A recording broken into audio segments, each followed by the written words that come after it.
What you're seeing play out in front of you is an almost nightmare scenario. Russian short-range tactical nuclear weapons being deployed against European NATO partners. The effects would be absolutely devastating. As part of this ongoing series for a realistic nuclear escalation, I was asked to model what would happen if Russia deployed tactical nuclear weapons against Scandinavian countries. So I'm including Sweden, Denmark, Norway, and Finland among these countries that are being targeted. I have both U.S. and NATO ally assets for ballistic missile defense. I'm going to do things a little differently this time. I'm going to start with the goods, so to speak, using the nuclear war simulator. And then I'm going to show you how we got here using command modern operations. So if you're more of the person who's into the spectacle, enjoy the first part, and it's up to you if you want to hang on for the second part. If you're somebody that really likes the deep down dive into these, stick around. We see that the Russian missile systems have fired. So they have targeted different cities among these Scandinavian countries. Mainly the larger ones, Stockholm, Helsinki, Copenhagen. We're seeing explosions now across multiples. Now, mind you, this is not displaying ballistic missile defense. We'll see that when we go over to command modern operations. I've already modeled that. Suffice to say, 63 warheads make it through, and this is showing the end result of what 63 warheads would do. These are going to be mixed yield, so some of these are low yield. In this case, I would use 10 kiloton, and some of these are higher yield in the 200 kiloton range. So running some results right now to see what the casualties would be. Let me move this over. So right here we see roughly 10% of their populations would be fatalities.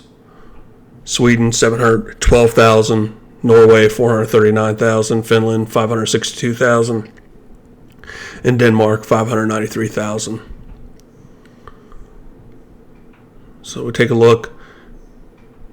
A little over 500,000 barrels per day would be destroyed. Power plants, it shows the effect there. Losses, 15 civilian harbors destroyed. These are some new features in the nuclear war simulator. I encourage you to check them out. 111,000, almost 112,000 cancer fatalities. Evacuated areas would include over 238,000 square kilometers. We see fallout short term here and fallout long term effects. So this would have a huge impact across these nations, both for their civilian populations and the ability for their militaries to be able to mount any sort of defense or retaliation.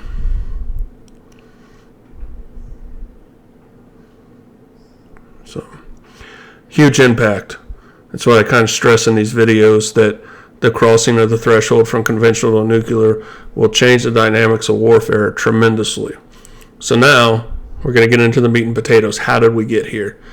And what you're going to see is I've deployed 96 Russian tactical nuclear weapon systems.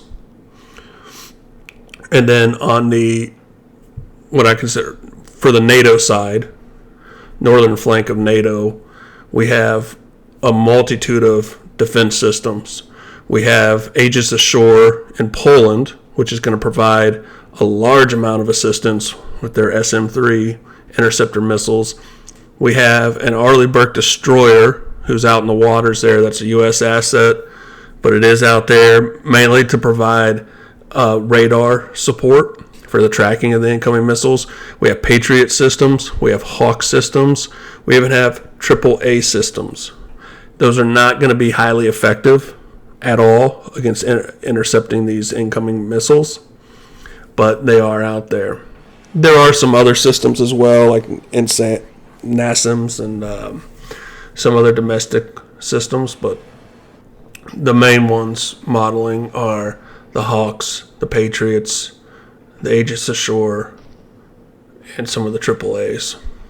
So we see here the SM-3s, and it's kind of hard to see because it's not zoomed in, but the SM-3s from the Aegis Ashore are doing a pretty good job at intercepting some of the outbound missiles.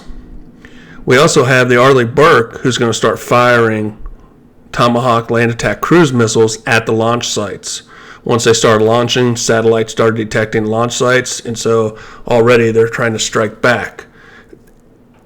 Cruise missiles don't travel the fastest, so they're more low altitude, a slower missile than a ballistic missile, and so it does take longer for those to reach their targets. But they are being fired from the Arleigh Burke to target those launch sites. It won't be fast enough before they're able to fire their missiles. Now, we'll say in command modern operations, keep things kind of simple. I kept the targets to a minimum. I spent more time choosing targets in the nuclear war simulator. This is really about the interception rate versus what's going out and what's getting intercepted, and malfunction rates, which command modern operations does model very well on top of the interceptions. So not every one of these outgoing missiles are nuclear. So this is a mix of conventional and nuclear tipped warheads. So it's really a saturation attack.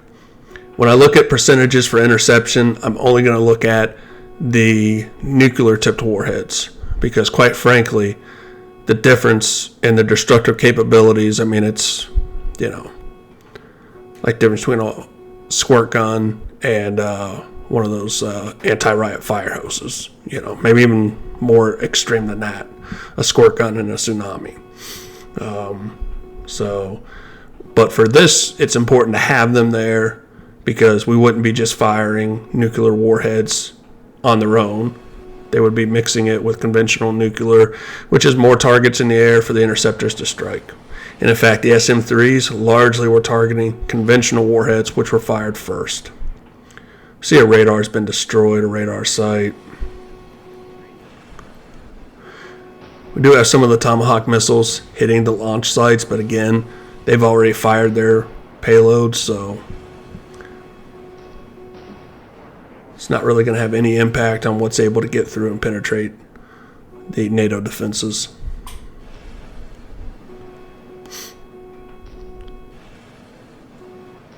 So we have a lot of the incoming interceptors. And again, I apologize, probably a little hard to see. I was trying to capture the bigger picture here. Unfortunately, it's a little hard to see some of the individual systems, whether it's Hawks or Patriots or various other missile defense systems. So let's zoom in a little bit. Let's take a look here. So we see some of these are being intercepted successfully, and then some of them will start to get through as well.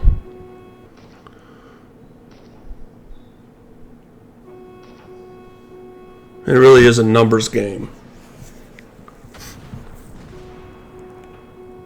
I tell you, if you're in the Atlanta area, Johnny's Pizza, it's a nice little chain, but it's a nice little place to stop in and get a couple slices in the afternoon. I'm new to this area, and food-wise, huge step up from living in the Lexington, Kentucky area. Originally, I lived all over the place, travel for work, but I plan on making this my kind of final home, final resting place. Stockholm's just been destroyed. Again, take that kind of with a grain of salt. It's that's just markers on here. They don't model casualties like the nuclear war simulator does. It'd be nice if they could kind of join these two things. I know that when I share my videos on Twitter or X or whatever it's called now, the Command Modern Operations Development Team has reposted. Hopefully, if they've watched any of this, I'd love if we could start modeling some type of casualty thing in there. I get that there's so much systems here. It's already taxing. I got to fairly top-end system, with the 7800X 3D and the 4090. And this is much more CPU intensive, so I'm sure if it was like a 7950 or a 14900K, but still 7800 X3D is nothing to laugh about, even on the CPU intensive side. And so it's taxing when you get a ton of systems here. I've got satellites floating around. I've got a lot of units out there. So okay, it looks like we're kind of wrapping up here. And so what I do is I take this data, and there's an export, so there's always a log of the data, so you can go in and find it. And then I'll take that and I'll copy and paste, and we'll kind of flash to that here in just a second. But I copy and paste it into Word, and then I will separate to the data I'm looking for, and then I throw it into an Excel file.